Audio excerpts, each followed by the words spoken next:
Y sustentabilidad. Y ya se mencionó en varios de los paneles anteriores la importancia de este tema, ¿no? Creo que hay tres números muy importantes actualmente en las ciudades: es el 2, el 54, el 75 y el 80, y no es un teléfono, sino es el 2% de todo el planeta está ocupado por ciudades, el 54% de la población actual vive ya en las ciudades generan, más bien requieren del 75% de la energía de todo el globo, y el 80% de las emisiones de CO2 son generadas en las ciudades. Entonces, la batalla del cambio climático, de poder rescatar al medio ambiente, se va a perder o se va a ganar en las ciudades. Y para eso, pues me gustaría empezar con la primera pregunta, Alfonso, que sería: ¿cómo cuidar el medio ambiente desde lo local? Muchas gracias por la invitación. Agradezco a Revista Alcaldes por este foro y la oportunidad de participar como representante de Morelia, una ciudad muy bella que está a menos de 3 horas de aquí y que estamos muy preocupados por el medio ambiente para que todos puedan visitarnos. Morelia tiene un clima maravilloso, pero que ha sido afectado en los últimos años precisamente por este problema del cambio climático y el descuido que se ha tenido con la ecología en distintos lugares, y no ha sido la excepción nuestra ciudad. Morelia, aunque tiene un clima muy bello, cuando hace calor no es extremo y tampoco cuando hace frío, pero sí en los últimos 15 o 20 años en el calor ha sido más caluroso y en el frío de igual forma más frío, hasta en 3 grados centígrados de diferencia. 1 grado centígrado se nota, 3 es mucho. Bueno, ¿y qué estamos haciendo desde lo local? Son distintas acciones. Lo primero es que estamos en Morelia preocupados por el saneamiento de sus aguas residuales. Yo no puedo concebir cómo en México pasas por todos los ríos de nuestro país y son drenajes a cielo abierto. Cómo durante muchos años se descuidó esto, y en todas las comunidades, todas las poblaciones vierten sus aguas negras al río que va pasando. Eso pasó hace décadas en Europa y ahora todos sus ríos están saneados. Nosotros tenemos que ir a ese proceso de saneamiento de nuestros ríos.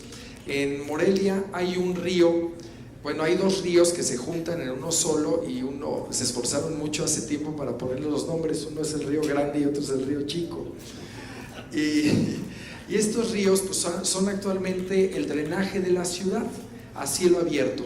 Y durante muchos años hubo la idea de taparlos, entubarlos y hacer una avenida de alta velocidad arriba para poder atravesar la ciudad rápido.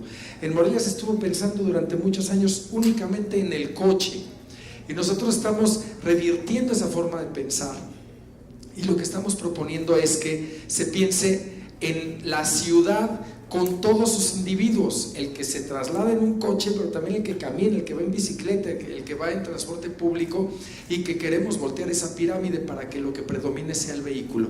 Estamos haciendo actualmente un parque lineal en ese río, que por supuesto se ocuparán varias administraciones para poder hacer todo ese parque lineal que atraviesa la ciudad, pero que lo que proponemos es poner colectores marginales y el centro que lleve agua limpia, no de drenaje, agua turbia, pero no de drenaje, agua natural, y que esto sea un parque que podamos disfrutar todos los morelianos.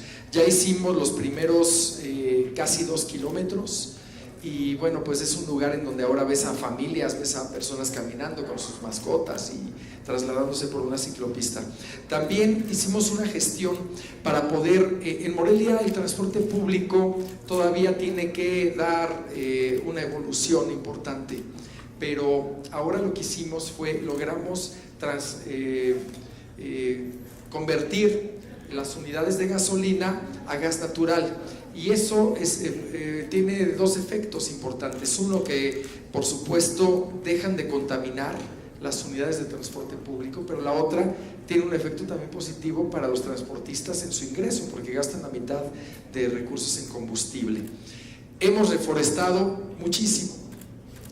Morelia tiene un amplio territorio de zona rural y ahí estamos no solamente reforestando, sino también cuidando. Como saben, Michoacán es aguacatero y por un lado el aguacate es el oro verde, entonces es muy tentador el poder cambiar uso de suelo para sembrar aguacates, pero el aguacate no produce agua, absorbe agua y lo lamentable es que el aguacate se da en donde se dan los pinos. Entonces hay muchos incendios planeados, incendios que son adrede, queman el monte para después poder sembrar aguacate, y pues en Morelia estamos en esa lucha para que no suceda y reforestando, y se ha creado una mesa de seguridad ambiental para que eso no suceda. Estamos sembrando muchos árboles, 650,000 llevamos hasta ahorita en la ciudad de Morelia, que son muchos para el tamaño de nuestra ciudad, y muchos de ellos son de talla grande en el interior de Morelia, pero además de especies endémicas que no generan problemas para la infraestructura y sí contribuyen al tema ecológico. Y bueno, pues se ha agotado mi tiempo, espero poder platicar un poquito más de lo que hemos hecho. Muchas gracias, Alfonso. Bueno, Javier San José, nuestro siguiente panelista, me gustaría preguntarte, se ha hablado mucho de la tecnología y de la innovación, ¿no? Yo siempre me gusta recalcar que la tecnología en las ciudades no es más que una herramienta, ¿no? Las ciudades inteligentes son tan inteligentes como sus ciudadanos. Y la innovación y la cooperación entre gobierno, sector privado, academia y sociedad, pues es lo que realmente hace una ciudad inteligente, ¿no? Entonces, en ese sentido, ¿cuál es el mayor reto que enfrenta el país en materia de disposición y manejo de residuos sólidos urbanos? Gracias. El mayor reto, el mayor problema es claro, entre 100.000 y 110.000 toneladas de basura todos los días, 365 días al año, que no entienden de festivos ni de lunes, todos los días entre 100.000 y 110.000 toneladas de basura. No se nos olvide que México tiene una serie de compromisos internacionales adquiridos referentes a las emisiones, referente a nivel global al cambio climático, y uno de los puntos fundamentales es el correcto tratamiento de los residuos. Hoy día está inventado. Hay otros sitios del mundo, por ejemplo, un país como Suecia, vecino tuyo, importan residuos porque tienen plantas de termovalorización y no generan residuos suficientes para alimentarlas. Están en el centro de las ciudades. Yo he estado en plantas en Suecia que están en el centro de la ciudad. Si fueran tan contaminantes como alguno dice por ahí, sin ningún conocimiento técnico, los suecos pueden ser muchas cosas, pero tontos no son. No van a poner su foco de contaminación en el centro de la ciudad. Ellos son unos tíos listos, dicen, oye, necesito calor porque aquí hace mucho frío, joder, pongo la incineradora aquí en el centro, depuro bien los gases y utilizo el calor para la calefacción. O sea, todo es cuestión, está inventado. Todos entendemos que el nivel económico de Suecia no es el nivel económico de México, ¿vale? Pero sí se pueden adaptar muchas cosas al país. La iniciativa privada, nosotros llevamos en México 20 y tantos años, somos una de las multinacionales más grandes en tratamiento de residuos, probablemente somos la empresa que más plantas tiene en 30 países, y lo que nosotros proponemos aquí no tiene nada que ver con lo que proponemos en Inglaterra o en Suecia y Finlandia, que el mes pasado hemos comprado unas empresas allí. Es distinto porque depende mucho del nivel socioeconómico. Pero lo que sí quiero es transmitir, a medida que va aumentando el nivel de vida de la gente, va aumentando la generación de residuos. Hay una serie de parámetros que vosotros sabéis mejor que yo, como es el consumo eléctrico, el consumo de agua, y la generación de residuos aumenta según va aumentando el nivel de vida de la gente. Entonces, esto tiene un punto de inflexión cercano a los 2 kilos por habitante y día, y a partir de ahí empieza a bajar, como es el caso de los países nórdicos en este momento, porque hay una mayor cultura y empieza a bajar la producción per cápita de residuos. Quiere decir que si en México estamos hoy con una media de 1 kilo habitante día, mucho menor en las zonas rurales, mucho mayor en las zonas urbanas, esto quiere decir que vamos a ir subiendo los 110.000 toneladas al día que se generan. Entonces debemos de prepararnos. Y esta basura, por más que la tiramos a las barrancas, por más que la metamos debajo de la alfombra, por más que tal, esto, la experiencia de otros países, te dice que florece. Quiere decir que dentro de X años te tendrás que gastar un dineral para corregir esto, que si lo hubieras hecho bien a día de hoy, lo podías haber evitado. Y estamos hablando, luego hablaremos si no el tema económico en los municipios, ¿vale? Estamos hablando de partidas perfectamente asumibles por los municipios. Perdón, ya se me termino. Gracias, Javier. Bueno, nuestro tercer panelista, Juan Hugo de la Rosa, presidente municipal de Netzahualcóyotl, con licencia.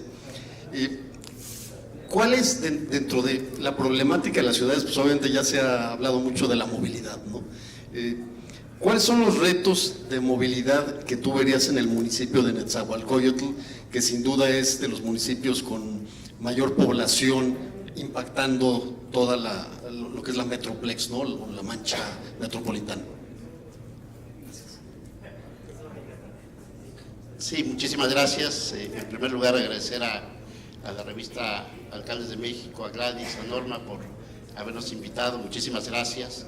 Es importante que podamos, los que estamos al frente de gobiernos municipales, gobiernos locales, poder tener este tipo de foros para expresar las problemáticas que se viven en nuestros municipios.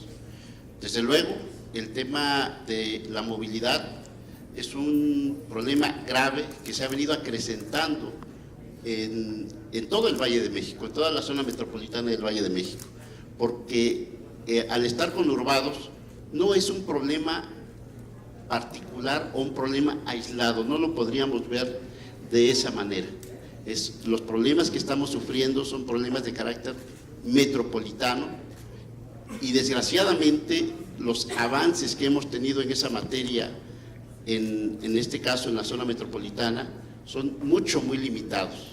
Es decir, las responsabilidades están recayendo en los gobiernos locales cuando muchas veces no se tienen las capacidades o más bien la posibilidad de atenderlos en toda su magnitud.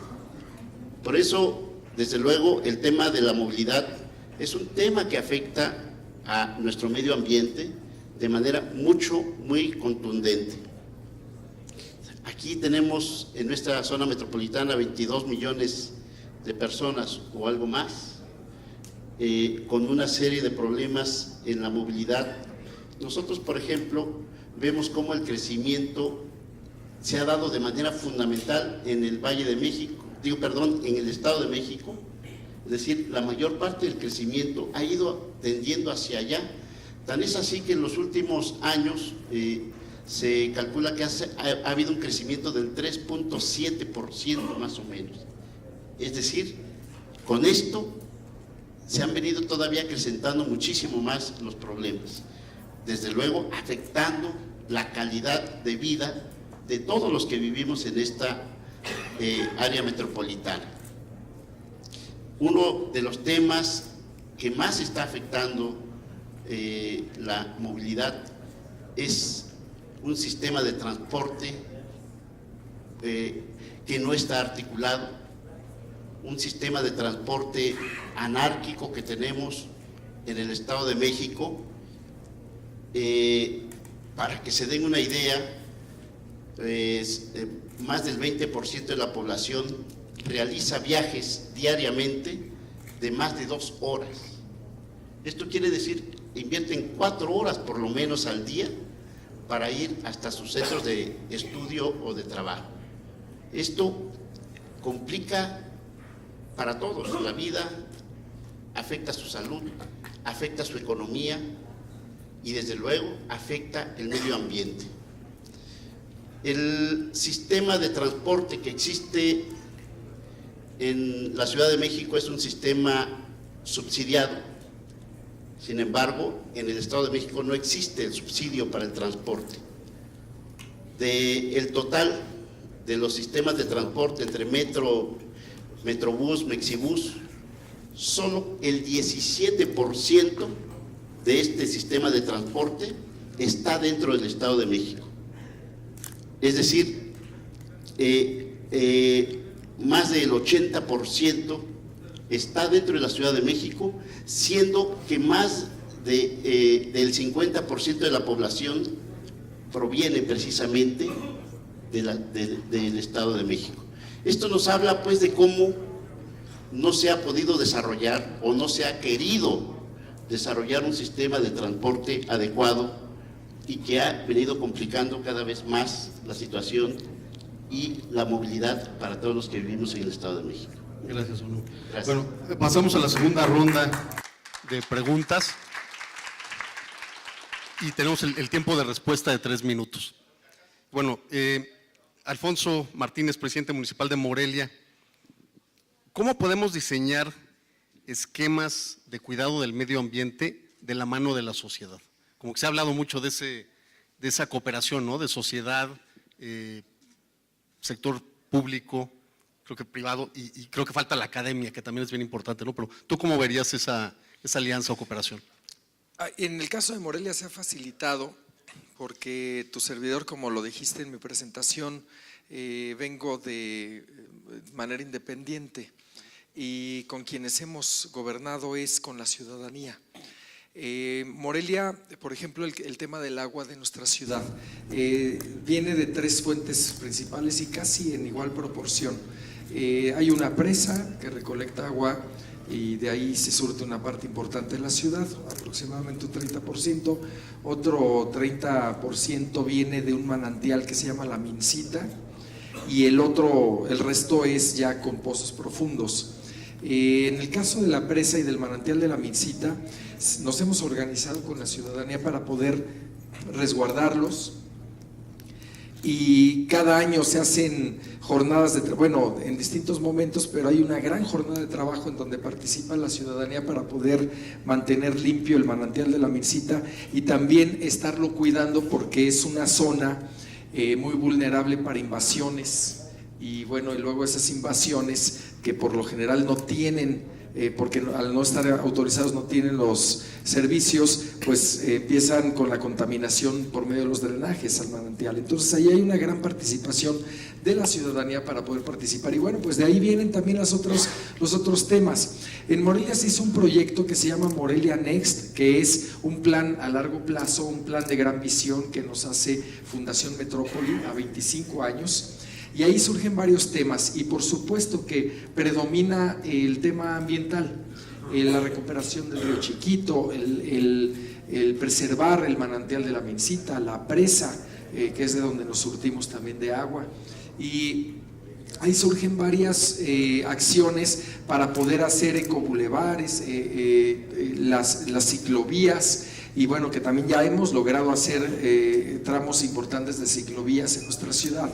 Pero lo hemos logrado con la ciudadanía, porque por un lado hay una gran resistencia del mismo ciudadano por dejar espacios tanto para peatones como para ciclistas.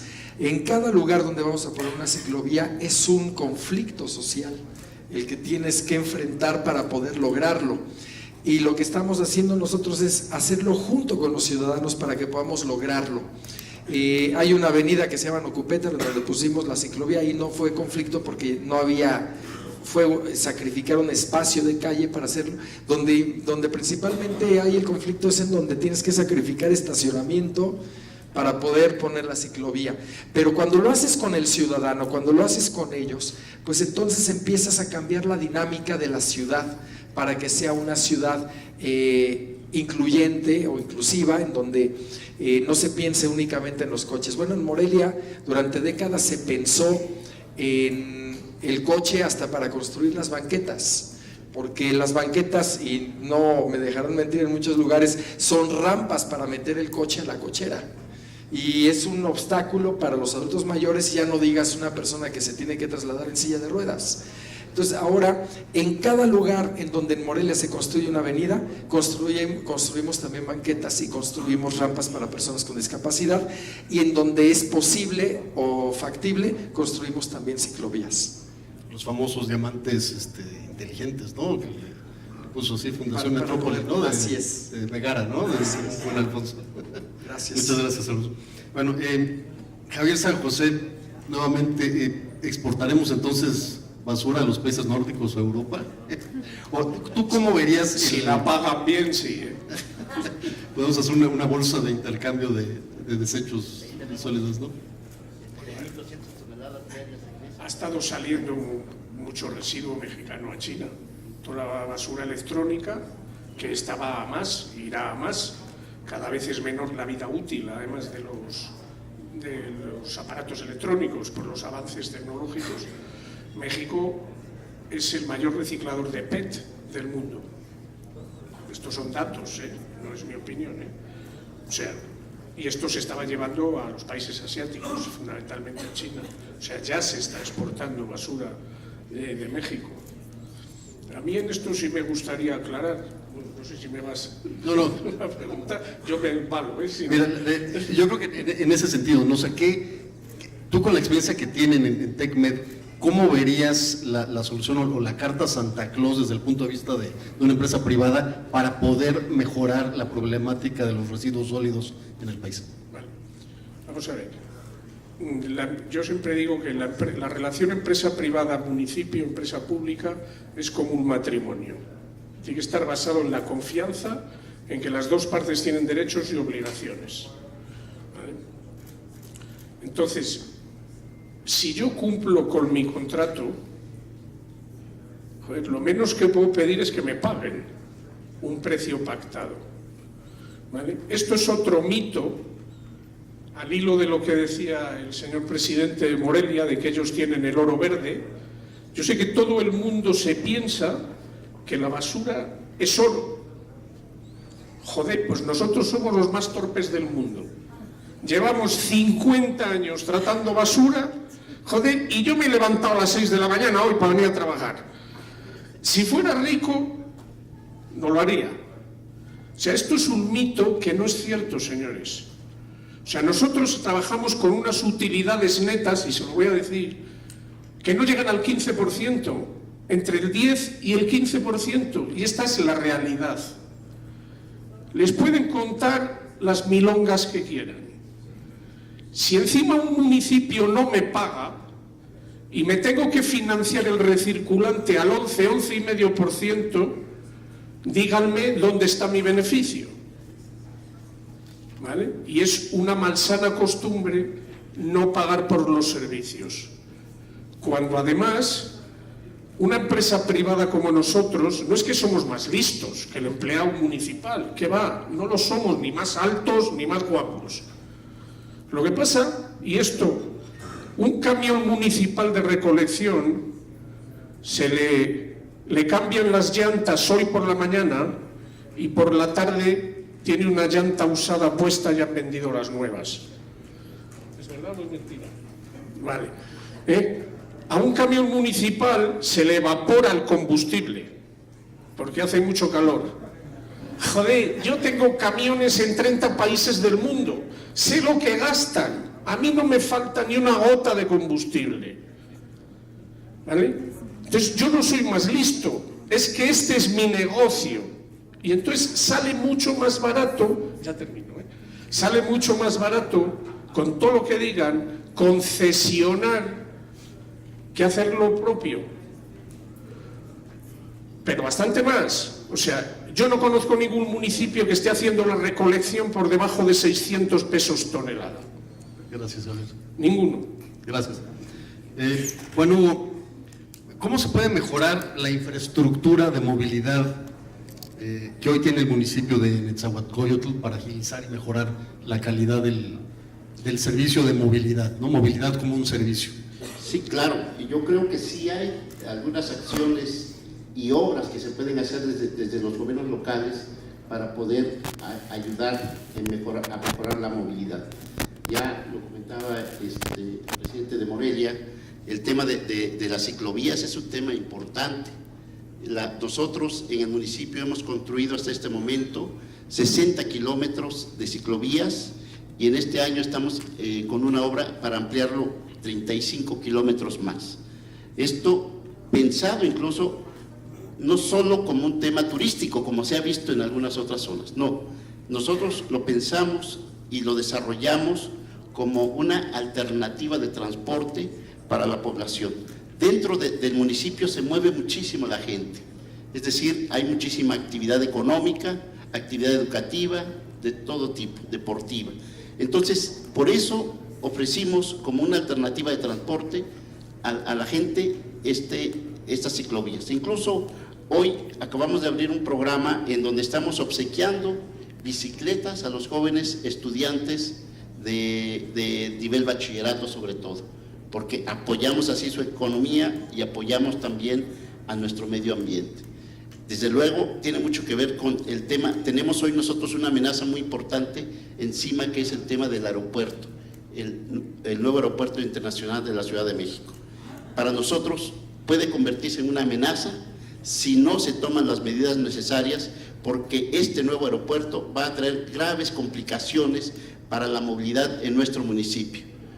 Lo único que se ha pensado es en construir nuevas autopistas de cuota para accesar al nuevo aeropuerto. Son 17 proyectos donde no está pensado en ningún momento en la población. Se está pensando únicamente en los automóviles y se está pensando en cómo resolver el problema del nuevo aeropuerto. Pero con esto van a ahorcar a nuestro municipio, porque todas estas 17 opciones cruzan nuestro municipio. Y además lo que va a provocar es de que todos los automóviles van a buscar el cruce por el municipio de Nezahualcóyotl, evitando el pago del peaje.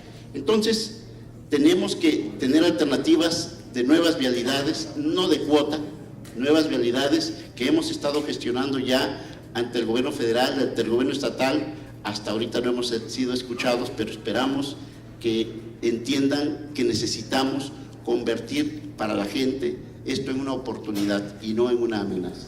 Ahorita que hablamos de la academia, ¿no?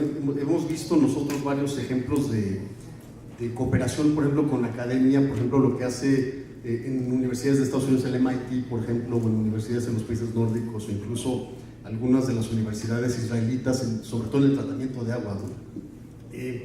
¿Tú cómo verías, qué tan incipiente o avanzado ves el marco legal para impulsar el cuidado del medio ambiente desde los gobiernos municipales? ¿Existe ese marco legal?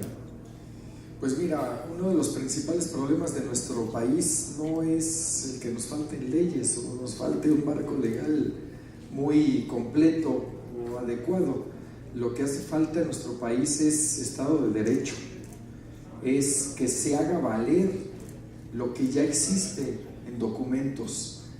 Y bueno, pues en el caso de nuestra ciudad estamos trabajando mucho en reeducarnos como ciudadanos para poder cumplir las normas que ya tenemos. No necesitamos más normas, lo que ocupamos es que las cumplamos, y lo que ocupamos es que tengamos quienes nos ayuden o nos obliguen a cumplirlas. El ejemplo que en todos lados escuchamos, y quizá hasta sobra, pero creo que aplica muy bien. ¿Qué pasa cuando un ciudadano pasa la frontera a Estados Unidos con el comportamiento del tirar basura, de ponerse el cinturón de seguridad, de todo, el estar en regla con la documentación para poder agarrar el volante del automóvil?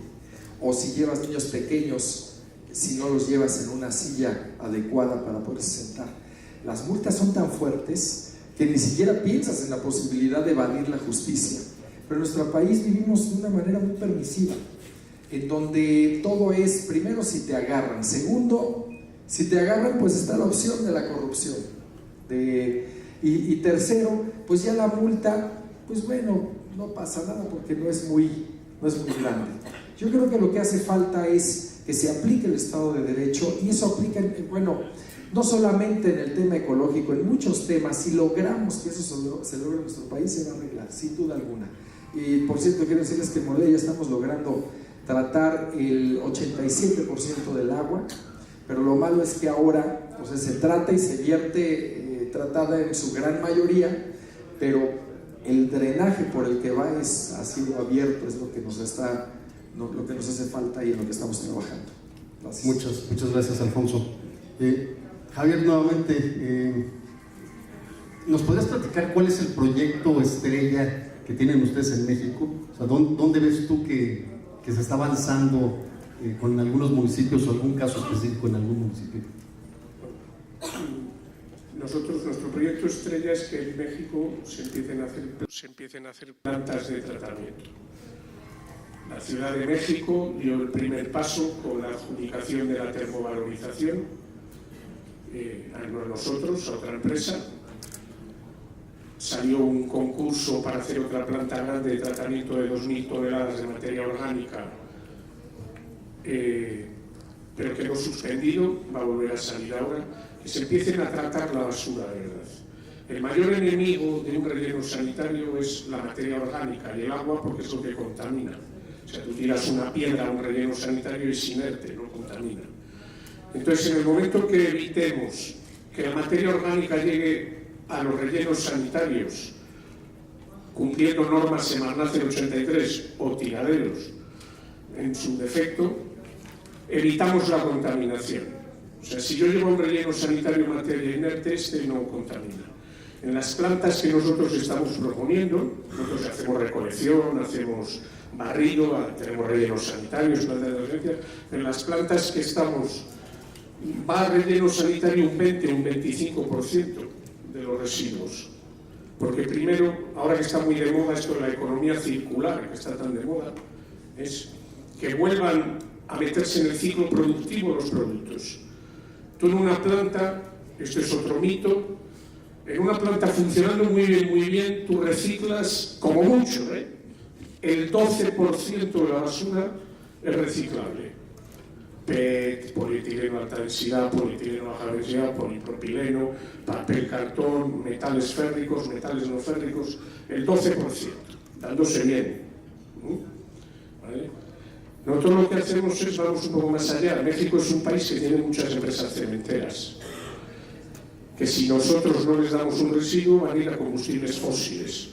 Si nosotros dejamos pasar residuos con poder calorífico, se lo podemos bien preparado y bien seleccionado, por ejemplo, sin PVC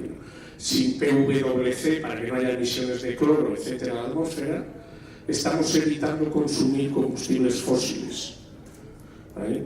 Y si separamos la materia orgánica y hacemos primero con generación de metano, podemos producir energía eléctrica, ¿vale? Lo que queda de la materia orgánica podemos hacer una composta, pero bien hecha, que la puedan utilizar los agricultores, los jardines municipales, etcétera, etcétera, etcétera. Se me terminó el tiempo, perdón.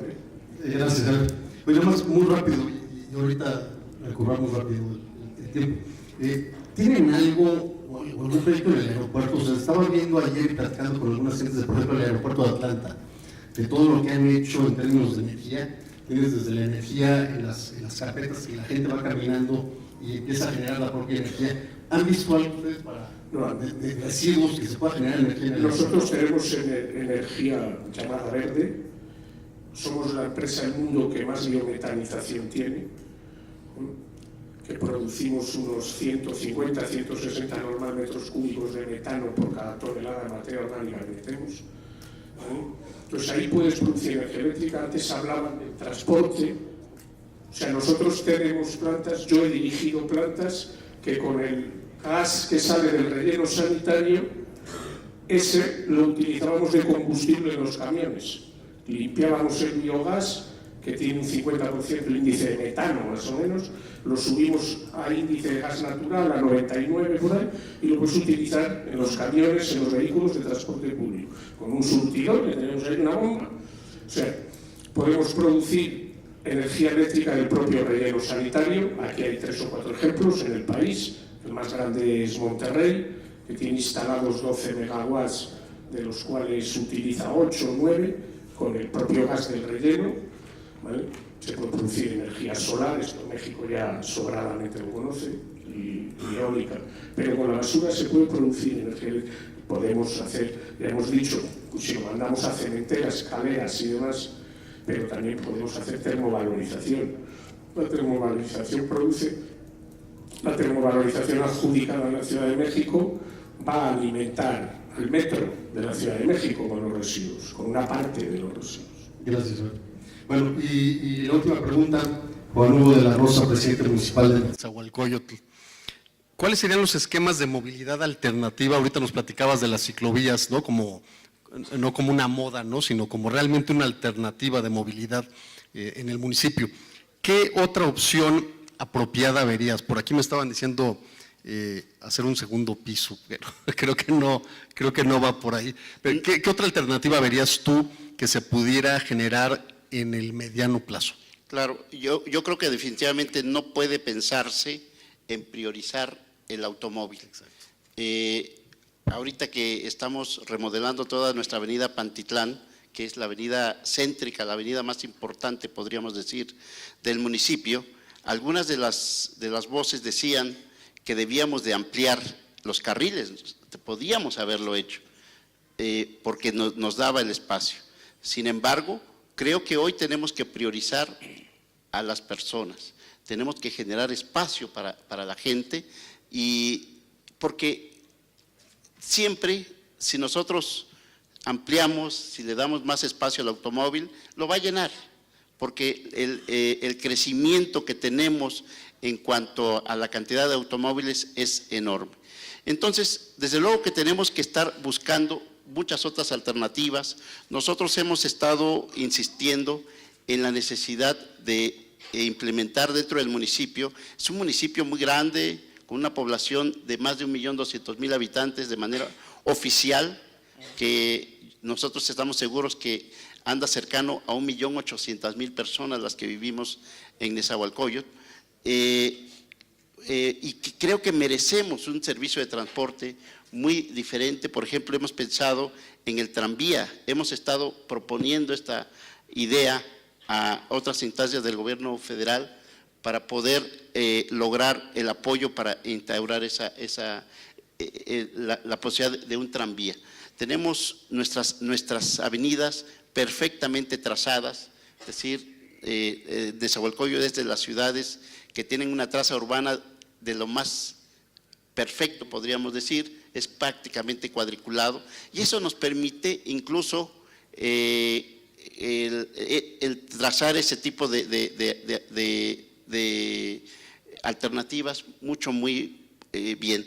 Desde luego tiene muchísimo que ver también con el que podamos articular nuestro sistema de transporte adecuadamente. Hoy todo nuestro sistema es un sistema concesionado que incluso a los propios propietarios de los vehículos no les alcanza lo que reciben como para poder dar un mantenimiento adecuado a los vehículos, y por eso hoy tenemos vehículos chatarra transportando a toda nuestra gente. En fin, tendríamos que buscar una alternativa para mejorar eso.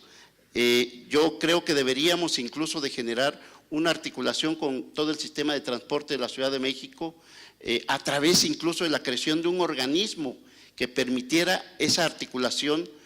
Deberíamos incluso de tener un solo sistema de pago para todo el sistema de transporte metropolitano, que pudiera bien implementarse a través de una tarjeta, que pudiera utilizarse lo mismo en el Estado de México que en la Ciudad de México, políticos, y tendríamos que dejar de lado esos intereses y priorizar, darle a la gente una mejor calidad de vida a través de estos sistemas nuevos. Muchas gracias, Juan Hugo. Bueno, pues con esto finalizamos este último panel. Creo que lo que yo me llevo, y no sé si ustedes también se lleven, pero creo que ahora es la era de las ciudades y es la era de los alcaldes. Hay un libro muy bueno que se llama If Mayors Rule the World, si los alcaldes manejaran al mundo, ¿no? Y creo que esa es una tendencia muy fuerte actualmente con la creación de organismos como el C40 y varios organismos de alcaldes que están sustituyendo a las Naciones Unidas o organismos del Estado-Nación tradicional, ¿no? Entonces, creo que son momentos interesantes. La tecnología ahí está, y creo que foros como este es lo que hacen que realmente se empiecen a generar las ideas y la colaboración entre los diferentes municipios. Muchísimas gracias. Quiero darles las gracias nuevamente a Alfonso Martínez, presidente municipal de Morelia. Muchas gracias, Alfonso. Javier San José, director de Tratamiento y Desarrollo de Negocios de TecMed. Gracias, Javier. Y Juan Hugo de la Rosa, presidente municipal de Nezahualcóyotl. Muchísimas gracias por participar. Gracias a Alcaldes de México, gracias Gladys, gracias Norma, y pues gracias a todos por estar aquí. Muchas gracias, Humberto. Pido a los panelistas y a todo el público permanecer en sus lugares para escuchar breves palabras de agradecimiento con las cuales concluiremos los trabajos de este foro.